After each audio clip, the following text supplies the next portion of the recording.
चले देखिए, शांत हो जाइए भाव। कल हम लोग पढ़े थे प्रिज्म द्वारा प्रकाश का अपवर्तन। प्रिज्म से प्रकाश का अपवर्तन कैसे होता है, कल हम लोग इस पर अध्ययन किए थे।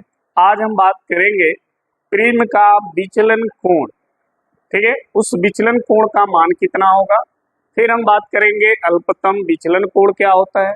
फिर हम बात करेंगे प्रिज्म का सूत्र क्या होता है।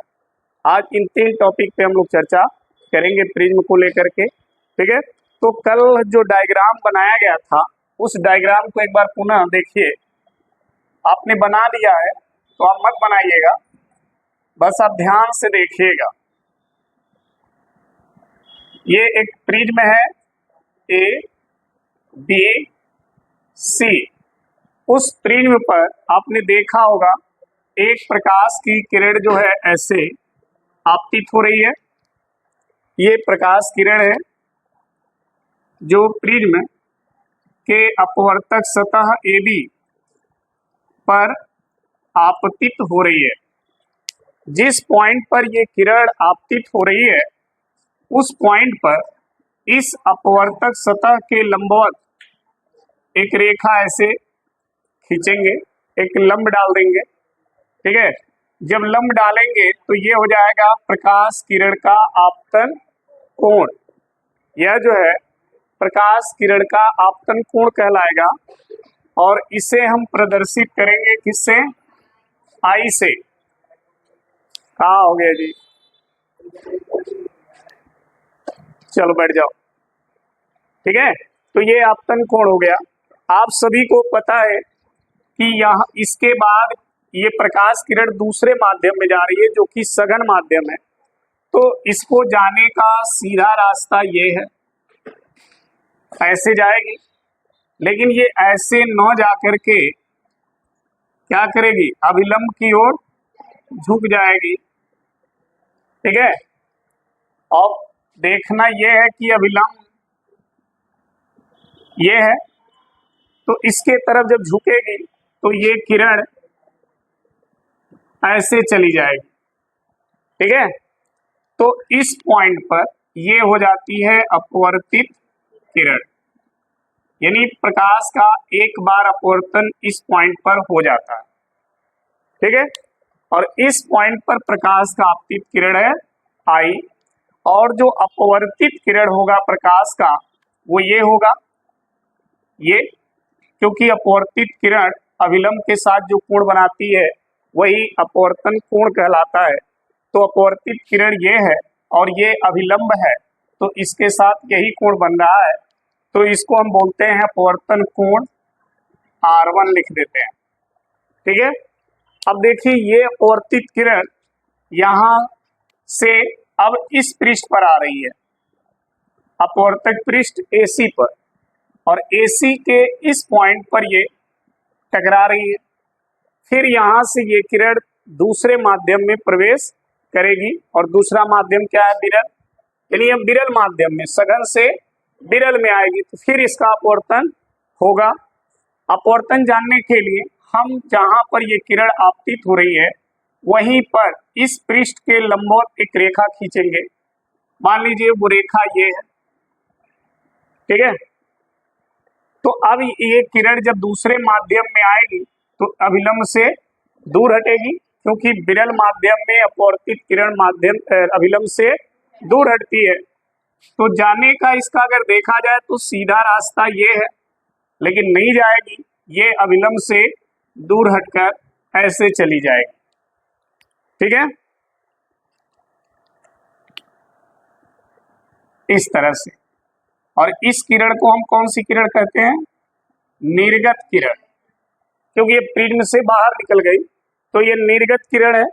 और निर्गत किरण जो है अभिलंब के साथ जो कोण बनाएगी, अभिलंब के साथ, तो देखिए अभिलंब ये है और इसके साथ ये कोण बन रहा है। इस कोण को हम कहते हैं E, निर्गत कोण।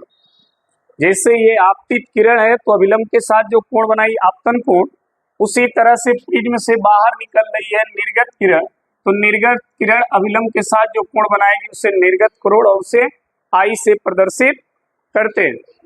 ई से, सॉरी ई से, ठीक है।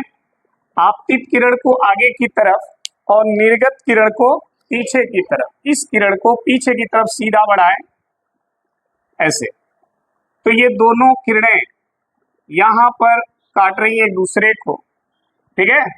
और इस पॉइंट को हम नाम दे देते हैं ई या ओ, कोई एक नाम दे दे। क्या नाम दिया गया था?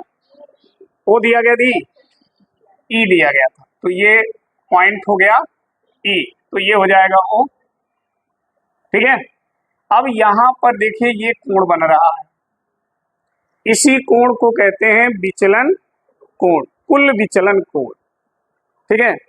और इस विचलन कोण को डेल से प्रदर्शित करते हैं, यही विचलन कोण है, ठीक है।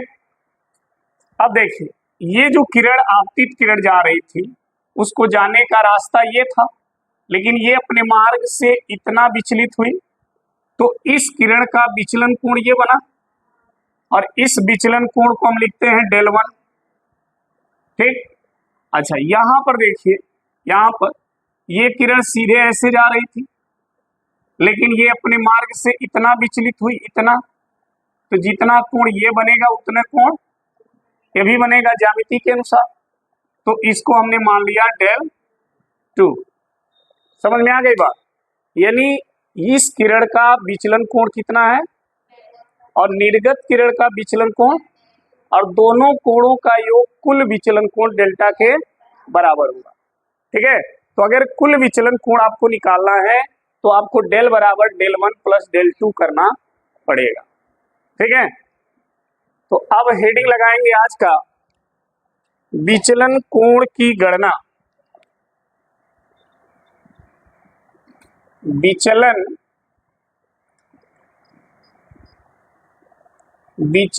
कोण की गणना, ठीक है। कैसे विचलन कोण की हम गणना करेंगे, तो ध्यान देना है, समझो, आप लिखने पर फोकस ना करो, समझने पर रखो। ये डेल है और यह डेल जो है, पहले इसका नाम लिख दें किरण का, ये किरण है P, ये है Q, ये है R और ये है S, ठीक है। तो अगर आप ध्यान से देखेंगे तो आपको एक त्रिभुज दिख रहा होगा EQR, ये त्रिभुज, और इस त्रिभुज में डेल वन डेल टू वही अंतःकोण है और डेल क्या है, तो ज्यामिति के अनुसार बहिष्कोण जो होता है त्रिभुज का वो शेष दो अंतःकोणों के योग के बराबर होता है। इसका मतलब डेल जो है डेल वन और डेल टू के योग के बराबर होगा, ठीक है। यहाँ विचलन कोण की गणना करने के लिए हम लिखेंगे त्रिभुज QER से क्या होगा, डेल बराबर del one plus del two, और ये कहां से लिखा गया है, ज्यामिति से, ठीक है। ये ज्यामिति के अनुसार लिखा गया है, ज्यामिति से यह कोण बहिष्कोण है जो शेष अंतःकोणों के योग के बराबर होगा, ठीक है। अब देखिए डेल का मान निकालिए, चूंकि अगर आप देखें डेल वन का मान तो क्या होगा समझना, अगर हमें ये कोण निकालना है डेल वन, तो एक चीज ध्यान रखो, ये पूरा कोण कितना है, तो ये भी पूरा कोण कितना बनेगा, शीर्षाभिमुख कोण ज्यामिति में यही होता है ना, आमने सामने के कोण अगर दो रेखाएं ऐसे काट रही है तो यह कोण बराबर और यह कोण बराबर, यही होता है ना। यहाँ पर देखो एक रेखा ये है और एक रेखा ये है, दोनों के आमने सामने के कोण क्या होंगे, तो अगर ये आई है तो ये पूरा आई होगा, आई में से R1 घटा दोगे तो डेल वन मिल जाएगा ना।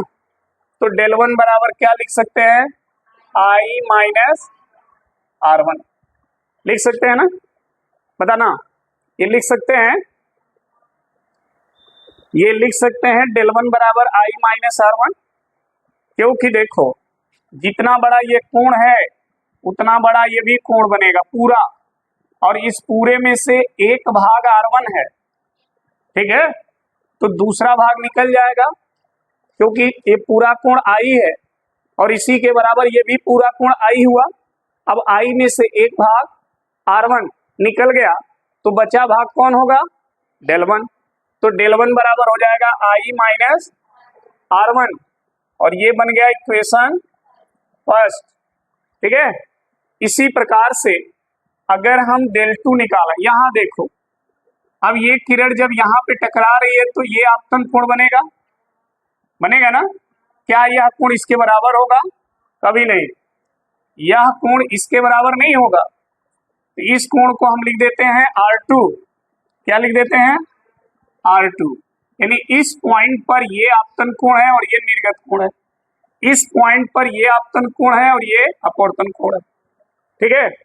तो अगर हम यहां से del2 निकालें तो क्या लिखेंगे, E माइनस, क्योंकि ये पूरा कोण E है तो ये भी पूरा कोण क्या बनेगा, E बनेगा, और E में से एक भाग R2 निकल गया तो बचेगा भाग कौन, del2, ठीक है। तो यहां पर हम फिर लिखेंगे del2 बराबर E माइनस, और ये हो गया इक्वेशन सेकंड, सही है। अब इन दोनों समीकरण 1 और 2 से जो मान निकले उसको इसमें रख दो, तब समीकरण 1 और 2 से क्या होगा देखना ध्यान से, del बराबर del1 के जगह I माइनस प्लस del2 के जगह ऐसे हो जाएगा। अब देखो ध्यान से,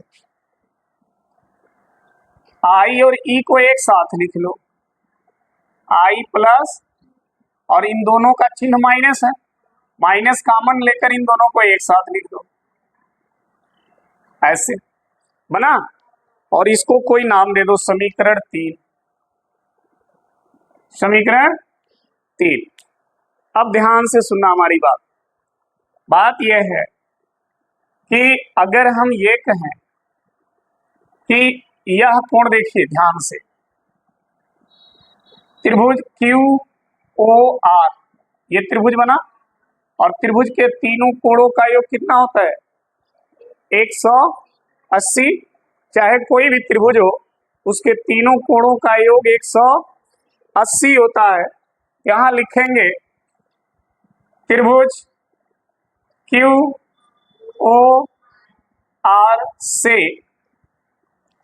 कोण R1 कोण प्लस कोण R2 प्लस कोण O बराबर 180 अंश, ठीक है।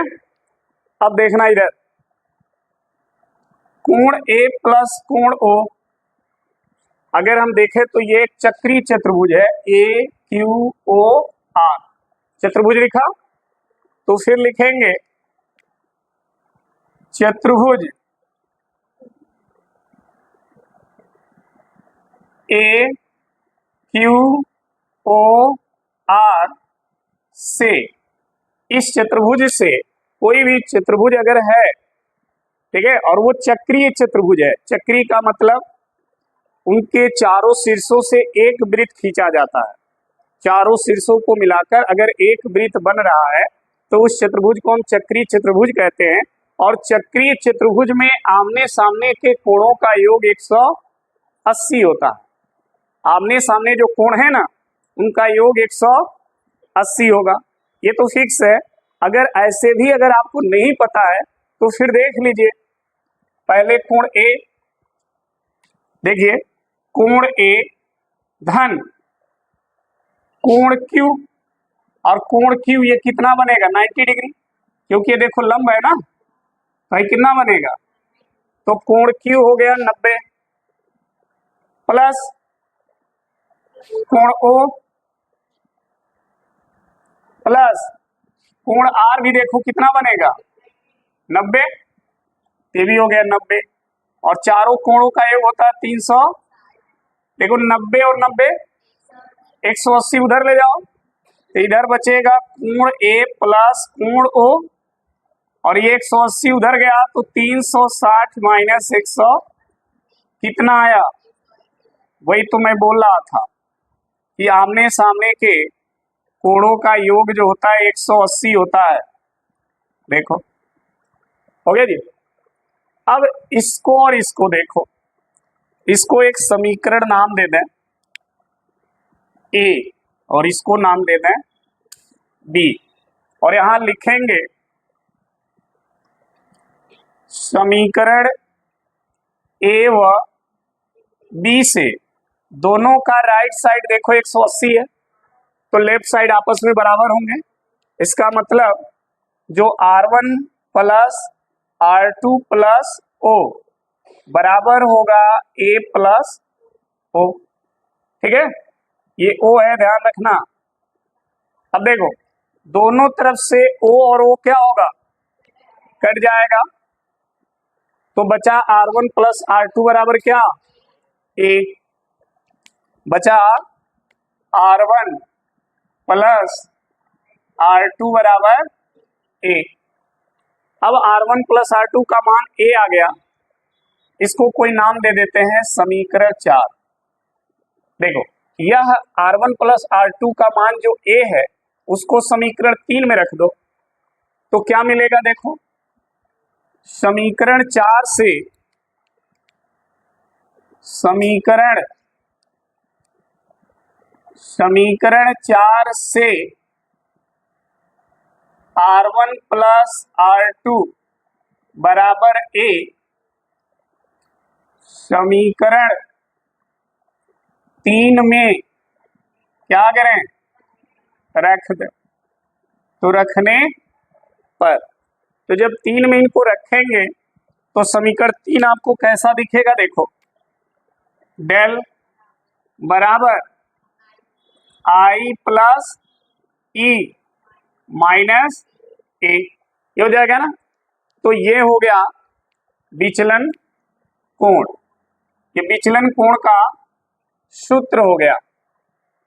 ठीक है, अब ध्यान देना, अगर प्रिज्म कोण, जो प्रिज्म कोण है, अगर हम ये मान लें कि प्रिज्म पतला है, पतला प्रिज्म हो, यानी इसका प्रिज्म कोण बहुत छोटा हो, तो पतले प्रिज्म के लिए विचलन कोण का मान कितना होगा? पतले प्रिज्म की बात मैं कर रहा हूं। अगर प्रिज्म पतला हो उस कंडीशन में इस प्रिज्म का जो विचलन कोण है डेल, वो कितना हो सकता है? समझे बात को? तो चलिए देखते हैं, लिखेंगे पतले प्रिज्म का विचलन कोण, इसी में एक हेडिंग लगा देंगे पतले प्रिज्म का विचलन कोण, पतले प्रिज्म का। तो देखिए अगर प्रिज्म पतला है तो उस पे जो ये कोण दिख रहा है ना, ये कोण आपतन कोण, अपवर्तन कोण, ये छोटे कोण बनेंगे, और जब छोटे बनेंगे तो इनका जो साइन होता है स्नेल के नियम में वो हट जाएगा। तो यहां लिखेंगे पतले प्रिज्म के लिए, ठीक है, कोण आई व कोण आर कैसा होगा? छोटा होगा, और जब ये छोटा होगा तो साइन आई का जो मान है वो लगभग, व जो साइन आर का मान है वो लगभग आर के बराबर हो जाएगा। क्या? अच्छा यहाँ सॉरी, ठीक है, ऐसे हो जाएगा। अब देखना ध्यान से, स्नेल के नियम लगाएं।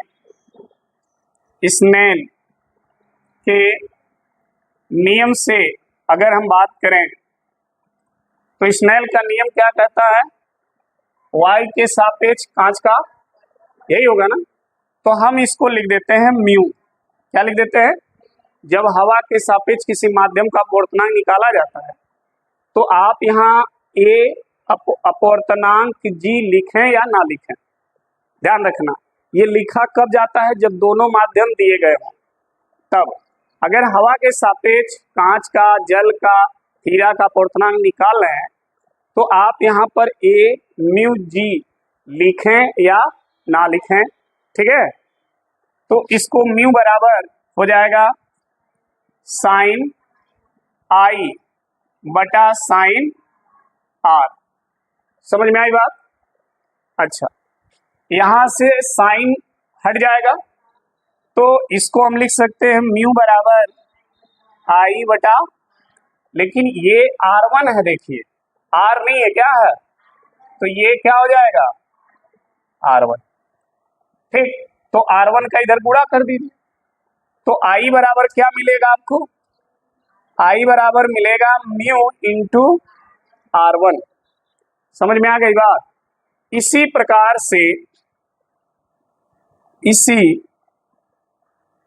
प्रकार से अगर हम यहां अपवर्तनांक निकालें तो E बराबर क्या मिलेगा बताइए, E बराबर मिलेगा म्यू आर, ये मिलेगा, ठीक है। अब I और E का मान इस समीकरण में रख दीजिए, तो देखिए, तो विचलन कोण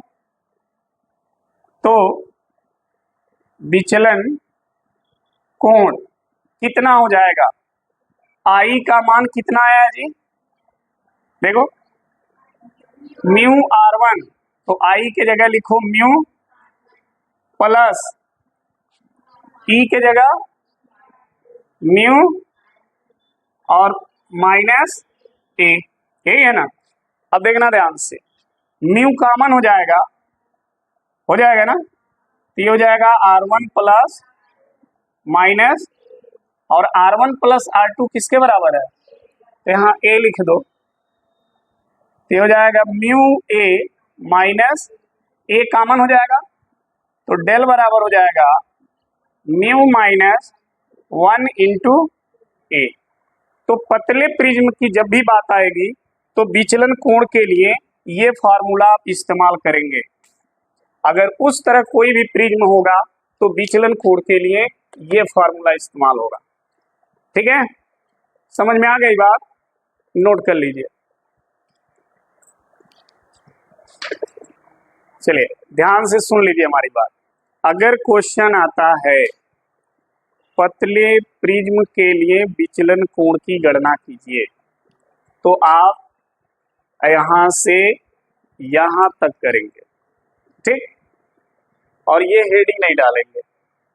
अगर आता है पतले प्रिज्म के लिए विचलन कोण, तो यहां से स्टार्ट करेंगे, यहां तक लिखेंगे, और बीच में से ये हेडिंग भर नहीं डालना है, इसमें लिखा है पतले प्रिज्म के लिए, ठीक है। समझ में आ गई बात। लेकिन अगर प्रश्न आता है कि किसी प्रिज्म के लिए विचलन कोण की गणना कीजिए, पतले शब्द नहीं लिखा उसमें, केवल लिखा है किसी प्रिज्म के लिए विचलन कोण की गणना कीजिए, तो आप केवल ये वाला पोर्शन यहां तक करेंगे क्योंकि यही विचलन कोण है। आगे बढ़ाएंगे तो पतले प्रिज्म वाला उसमें जुड़ जाएगा, ठीक है। अब एक क्वेश्चन आता है कि प्रिज्म के लिए अपवर्तनांक का सूत्र ज्ञात कीजिए, प्रिज्म के लिए।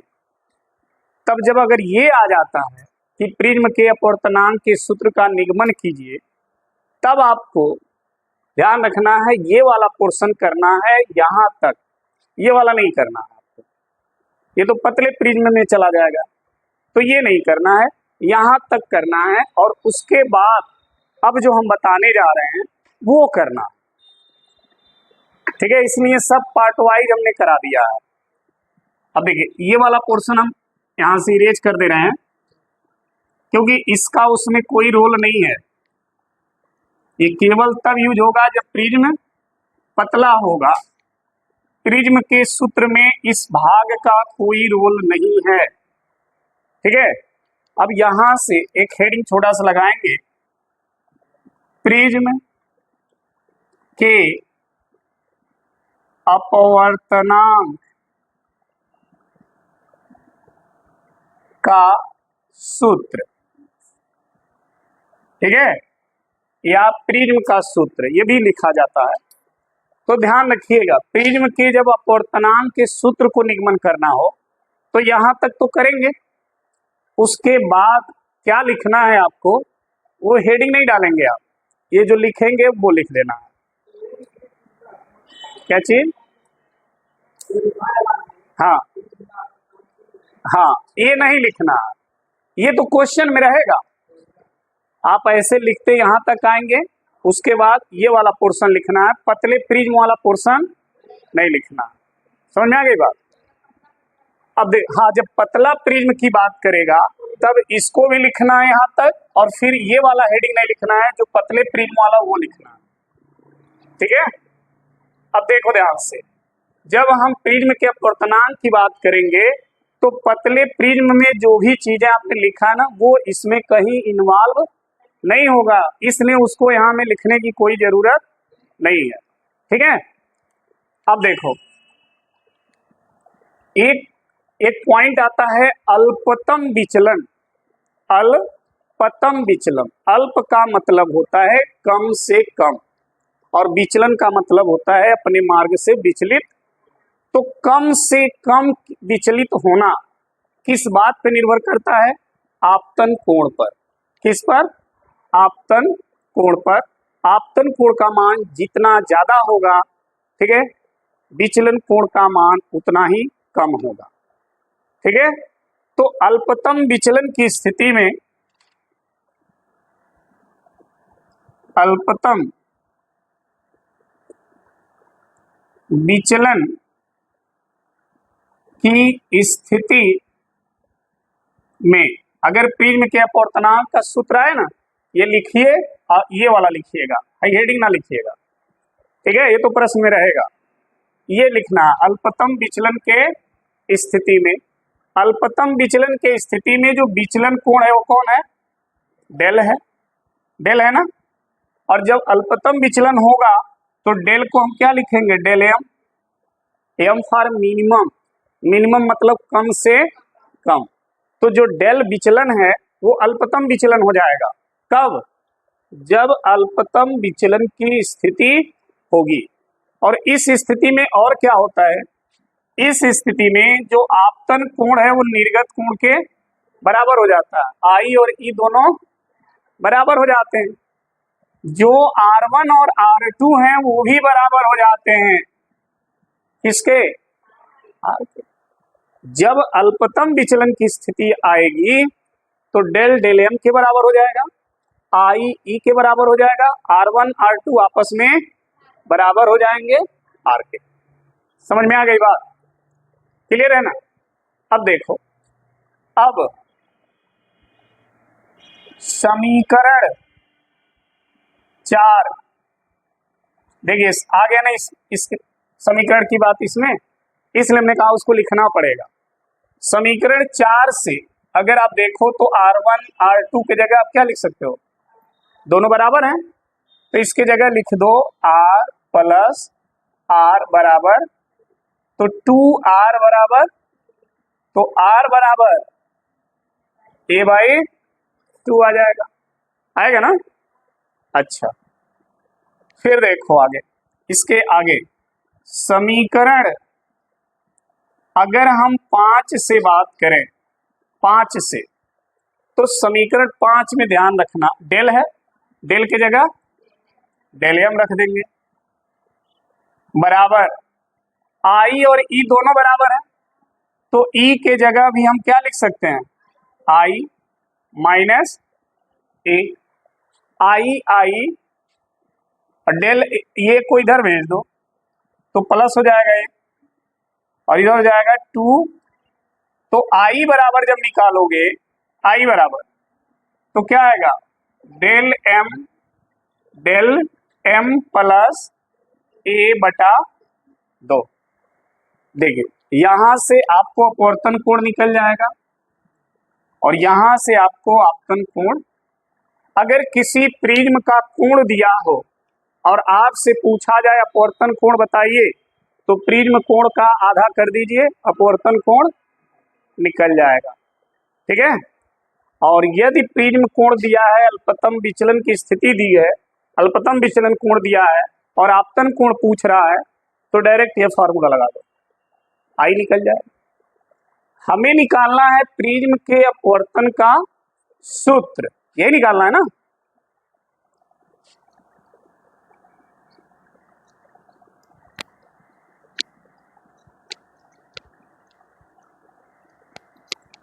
अब देखिए, जब अपवर्तनांक की बात करते हैं तो किसका नियम लगाते हैं? स्नेल का।